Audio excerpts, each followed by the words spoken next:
For this lesson, I'm using the 1002 Share with Social Media Premiere Pro project file. You'll find this project file with the media associated with this lesson.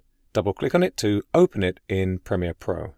As well as exporting to a media file, there's a good chance you'll want to share your creative work on a social media platform. Premiere Pro has built-in support for several platforms, so you can export the file and upload it to your page in one step. Let's find out how. I have a sequence open in my timeline panel called Going Home V1, version 1. I've clicked into the timeline panel to make it active so Premiere Pro knows what I want to export.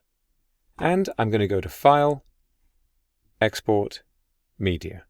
For the format, I'm choosing H.264. There's a long list of options here.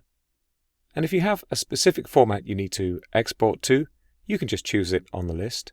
I'm going to leave the preset to match source high bitrate. I'm going to click on the output name to make sure this is going into my media folder. That's fine. I'll click Save. And now I'm checking the Publish tab halfway down this Export Settings dialog. We have a lot of options here.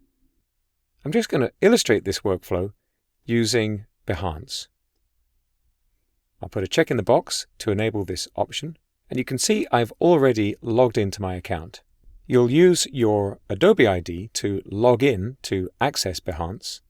I'm going to put in some metadata tags here that make it easier to locate and identify the video that you've uploaded. This is particularly useful on social media platforms where you want your content to be discoverable. And I'll just put a few in here: nature, travel, and maybe even holiday. I'll add a description. And I'm ready to go. Notice that the tags I entered are separated by commas, and that's quite important so that the server knows that they are separate metadata tags and not one long stream of words. I also have the option to delete the local file after upload, so if I don't particularly want a local copy on my computer, I can check this box to remove it. If I'm happy with those settings, I can click Export, and in this case, I'm just uploading to Behance. You could upload to all of these social media platforms in one step. So let's click Export. And now the file's created, Premiere Pro is going to upload it to the Behance.net website. It's as simple as that. Your new creative work is ready to be shared with the world, and it's already online, ready to watch.